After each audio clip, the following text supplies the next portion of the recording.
Today is about reinvention and restoration. I'm excited that Bishop T.D. Jakes, an international faith leader, is here to share some tools that can help us in a time when there may be questions about who we are and what is our place in society as men of color. Also joining us is Grammy Award-winning gospel artist Lecrae, sharing his journey of restoration and obstacles he faced with his new book, I'm Restored, How I Lost My Religion But Found My Faith. And finally, he's known as the Attorney General for the Black community, Attorney Ben Crump. When our sons and daughters are unjustly slain, he gives voice not only to their families, but to Black America. Get ready to get your mind, body, and spirit aligned with your purpose. Faith leader and influencer, this man is an advocate and a champion for the Black community. He is a visionary that uses his ministry to uplift, inspire, and motivate our culture.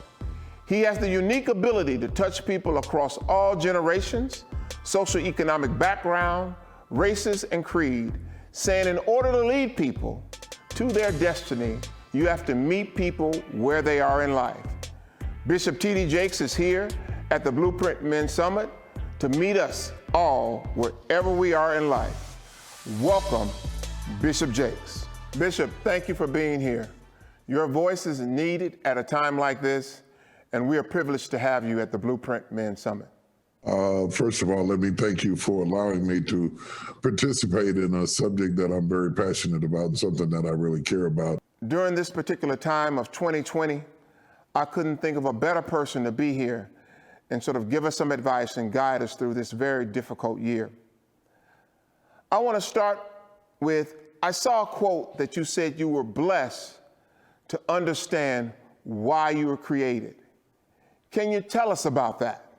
I do think that there is a search to find your purpose, because a lot of times you have various degrees of talents in a lot of things, but just because you have talent in an area doesn't mean that it's your ultimate purpose. I think the best way to answer you is the way I answered my son, who went to Los Angeles to a music conservatory to get his degree. And he said, suppose I spend 4 years out there getting my degree and this is not the thing I was created to do. And I said, son, don't worry about it, because if it's not the thing you were created to do, it will be the thing that leads to the thing that you were created to do. And often we don't always start out hitting a bullseye on what our life's work is going to be. But in the process of the pursuit, you eliminate some things and you evolve and you meet other people, new doors open, you're exposed to new idioms of thought, and you evolve into a deeper understanding of who you are. And for those that are really searching for your purpose, start with your passions. What are you passionate about? Because those may be the clues that are the building block that helps to escalate getting you there. It's not about what's profitable. It's about what you're passionate about. If you find something that you're passionate about, it will become profitable if you focus on it and stick with it.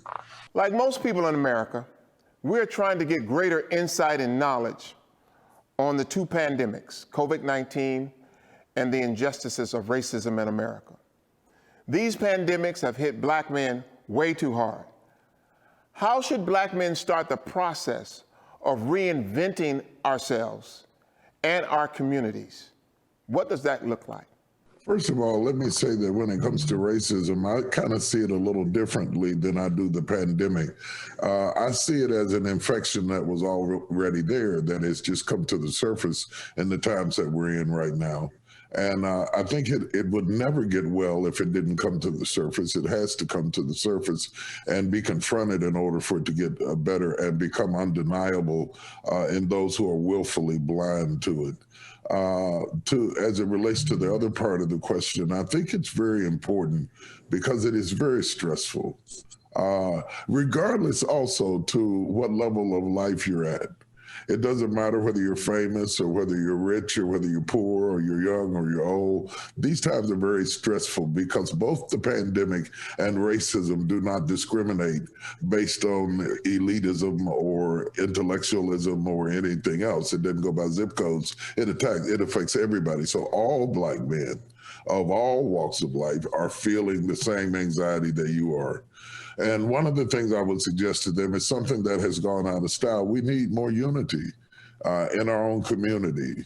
We need more support from each other. We need to develop fraternity amongst ourselves and start building up the kinds of relationships. A lot of times the idea seems to be that the only way to get up is to form a bond with our white counterparts.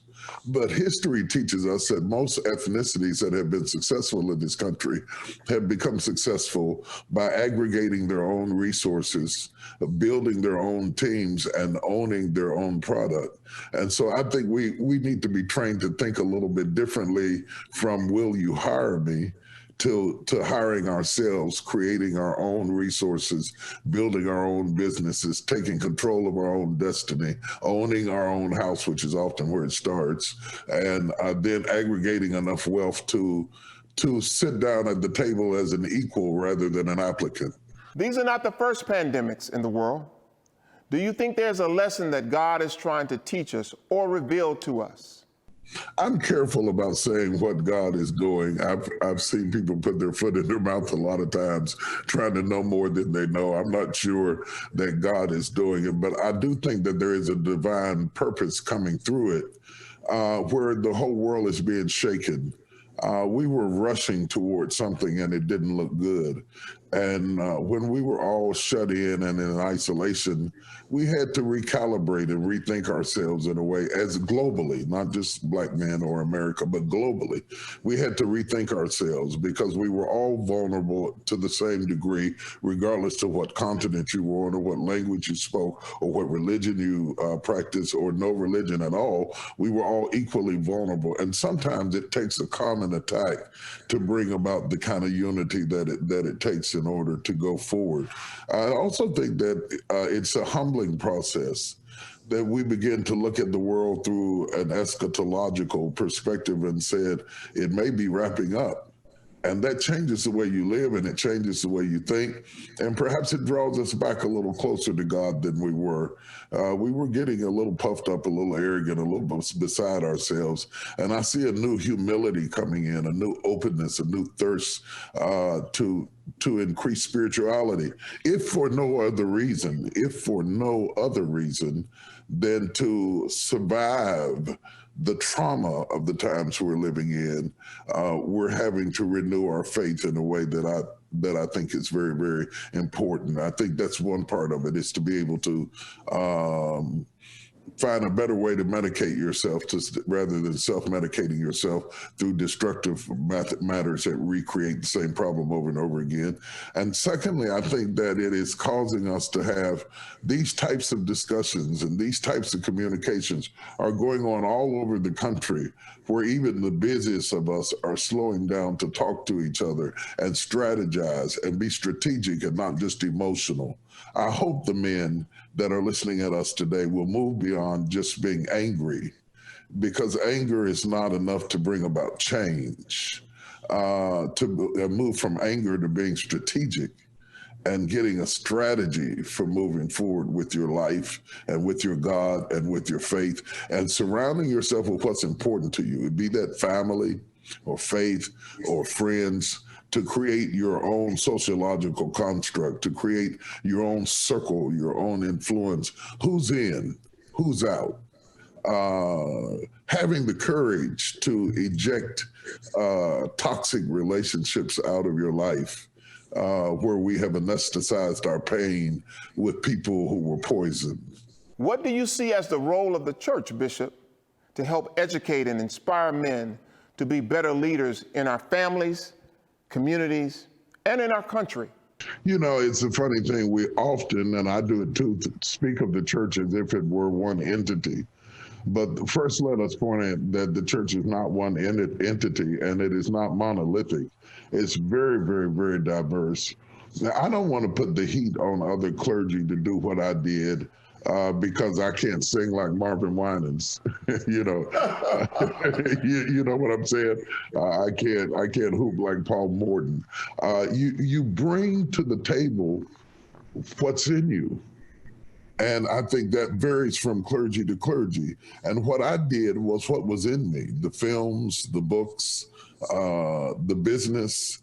All of that was inherently in me. If you read my story, I grew up in the house of an entrepreneur and a school teacher. And I am very much a reflection of the soil from which I was extrapolated. And so when you hear the Winans talk, they grew up singing around the table all the time. And Anita Baker was over their house and Aretha Franklin, all that. I didn't grow up in that atmosphere. What you can only give, you can only breathe out what's been breathed in. And what I would say to a lot of people is those of you that are raising children, expose them to everything beyond your zip code. Take them to things that are out of character, to the ballet, to the theater, to debates, to TED Talks, to anything that broadens their perspective, because you're investing in a bank from which you will be able to withdraw the rest of your life, but you cannot withdraw more than what's been deposited. How can Black women support Black men and Black men support Black women during this time of two pandemics? We have to realize that we are in a paradigm shift as it relates to relationships. And that means that you are not dating the same kind of woman that your grandfather did. Your wife is not who your grandmother was, and you're not going to be able to make her make biscuits from scratch and sit at home and make cupcakes. That's gone. That's gone. And I think somewhere we missed a beat. We are yearning for something that has changed.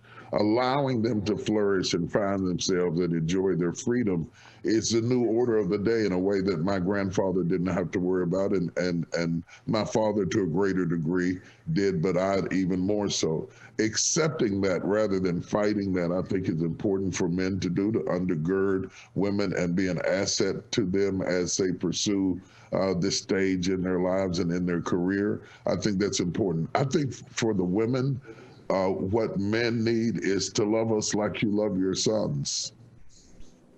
Because you will fight for your sons and you will forgive your sons and you will be patient with your sons. And I'm not saying that we're boys, but I am saying your husband is somebody's son, and your son will be somebody's husband. And you may become angry at his wife for treating him the way you treat his father. So if we would understand that inside the man and the woman, there's a little boy and a little girl who may have unresolved issues. And I hear the sisters say all the time, I don't have time to raise anybody. I'm grown. He needs to be grown. The truth of the matter, neither one of us are totally grown. We all have insecurities. We all have vulnerabilities. And if we could be honest and feel safe enough to lay them at your feet, it creates intimacy. But if I have to pretend to be who you expect me to be, especially when often you were raised in a home without a father too, your image of what a man ought to be is something you read or saw on TV. It is not always something that you saw at home. And even if you did, I may not have in my inventory what he did. That development process goes on in every marriage on both sides between the man and the woman. It takes 30 minutes to get married. About 30 minutes, you can run through those vows. It takes you about 30 years to live up to them. So what I'm pleading for is a little bit of grace, a little bit of mercy, a little bit of compassion, and working together, because if you arrive without us or we arrive without you, we break the equilibrium that stabilizes the home, and it sends a message to our children, especially our sons, that we are expendable. Bishop, take yourself back to when you were 21 years old and give that 21-year-old person some advice about being a Black man in America. Oh, I would have prepared for a life that I couldn't imagine. Prepared for it means the demands that it requires, the inner fortitude that it requires.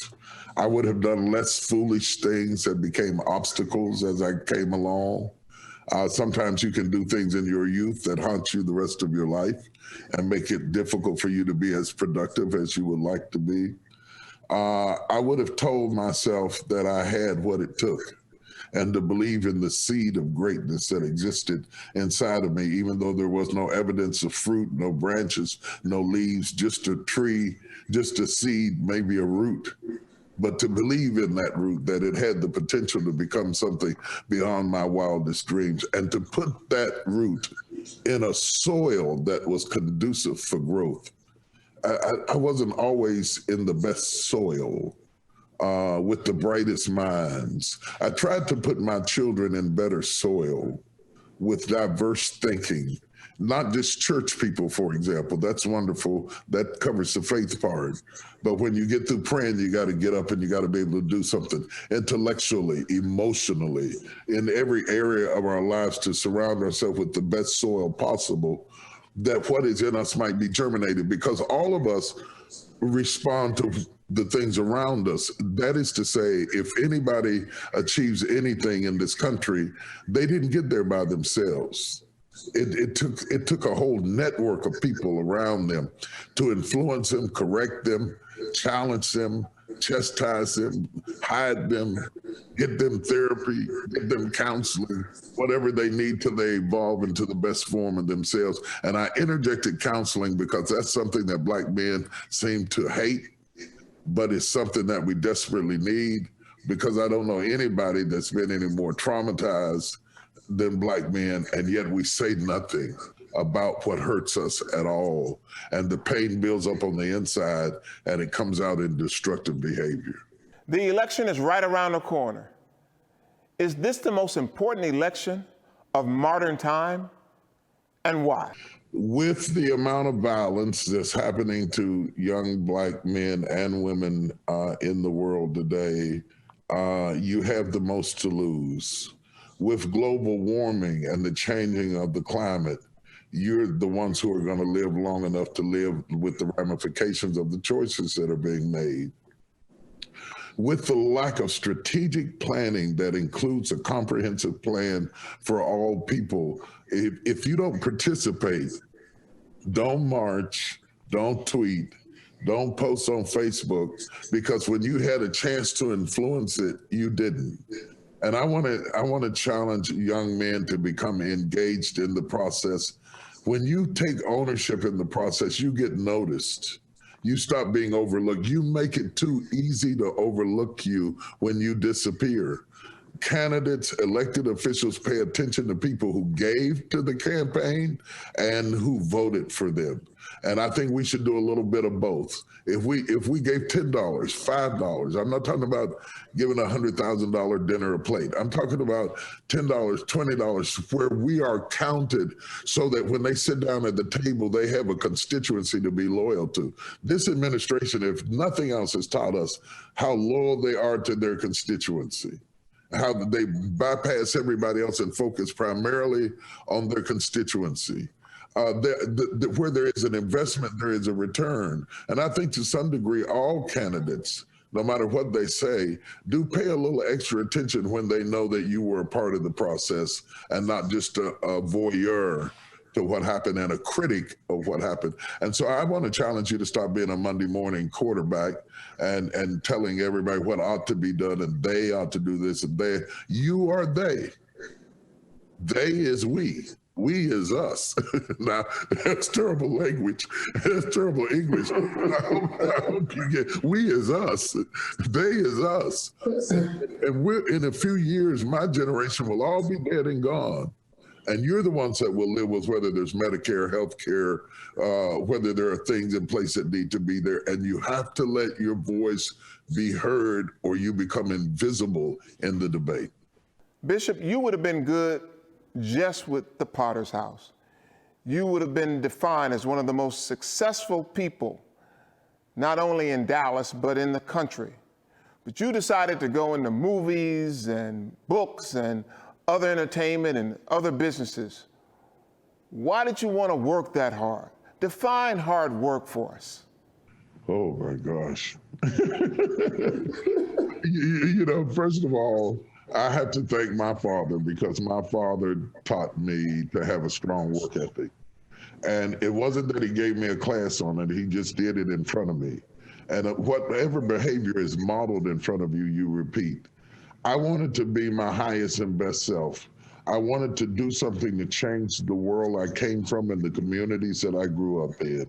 I wanted to be able to raise children that didn't resent the church because the church absorbed all my time and they didn't have a father. I wanted to make an impact. Once I learned that I had influence, I wanted to leverage my influence. Since I got to be in rooms that you didn't, or she didn't, or they didn't, I had an obligation to represent you in the room and to fight for you in places that might not even be obvious to you because you didn't see it, because our community only recognizes a fight with a bullhorn and a pair of tennis shoes marching with a sign in your hand. That's good. Demonstration is good. Demonstration is good. Protest is really, really good. But policy being changed doesn't happen through protests. Policy changes happen in small rooms. Protest happens on bridges and streets. We need both. And I want to challenge you to understand, as I understood, that every one of us has an obligation to try to leave the world just a little bit better than it was when we got here. And that's how I tried to live my life. And I encourage you to do the same. Bishop, people expect you to give advice and keep us all inspired. How do you keep yourself motivated? Oh, yes, Lord, have mercy. You would be shocked. You would be shocked what my normal is. My normal is somebody else's nightmare. But you know, I know it would be really nice. First of all, there Nelson Mandela. I have huge heroes. Dr. King, huge heroes. People who inspired my life. Living heroes. Sidney Poitier. People who did amazing things with their life and their career, and even younger ones who have raised themselves up by their bootstraps. Too many to name have left an indelible impression upon my life. But you know what really inspires me the most is ordinary people who say that what I did mattered. The inmates, we've had almost 30,000 inmates to be rehabilitated through our Texas Offenders Reentry Initiative. When they graduate from our programs and they walk across the stage and we're handing out certificates to them and they're going to get jobs, and they have jobs, or their records have been expunged, or their families have been reconnected. That feedback on tweets and texts and everything, it motivates me to keep on going because it gives me purpose. If there were only one thing to be put on my epitaph at the end of my life, to say that I was a great friend is my highest aspiration, because I don't think that there is anything greater than somebody you can trust to be your friend. Bishop, you do a lot of things for our community. You do a lot of things to inspire men. How can we help you in some of the things that you're doing? How can we be supportive of you, Blueprint Men? Wow. I certainly think that Blueprint has a huge opportunity. I promise God, because I came from nothing. My father started out with a mop and a bucket, and he didn't even own a truck, and built a janitorial service with 52 employees. My mother graduated from Tuskegee and was a school teacher until she became an equal employment opportunities representative for the state of West Virginia. And from the meager beginnings of growing up in a house where I thought anybody who had a doorbell and a window air conditioner was rich, I promised God that if he taught me anything, I would teach it. If I learned anything, I would share it. And if I got inside any door, I would take somebody with me. And that's what I've tried to do all of my life, to use my platform to expose other people. Your support, your loyalty, your concern, and sometimes your protection, because sometimes you see things and know things that I won't know. Those kinds of things are invaluable. If you're going through a door into a building with shooters, the most important guy might not be the guy who went in the door, but the guy who's standing behind and covering them. And I would say to my brothers, cover me. I'm going in. I'm just like you. I'm no better and I'm no worse. I'm made out of dirt and dust and sweat and grime, just like you. Don't think that anybody out there is any more or any less than you. We're just people. And your coverage and your support and your connectivity is what makes us have community. Our community is not defined by our zip codes anymore. Community is defined by our connectivity. So just be connected with me. Brother just hit me up on Instagram and asked me how I was. And I responded to him because people hardly ever ask you, how are you? They only ask you, what can you do for me?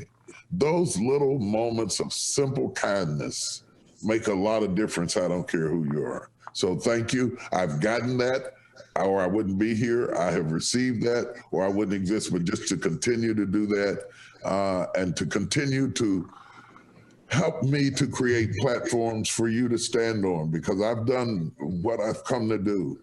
And now I'm just trying to leverage what I have to create platforms for our sons and daughters to do acting, to do film, to get home ownership, to get mental health issues worked out, to get out of prison and build the life that they want for themselves. And any way you can help me do that, that's help. Bishop, I'll answer that by saying, we got you. Thank you for being here. We appreciate your inspirational words and your advice and your tools. And stay blessed. Thank you for having me. It's been a pleasure.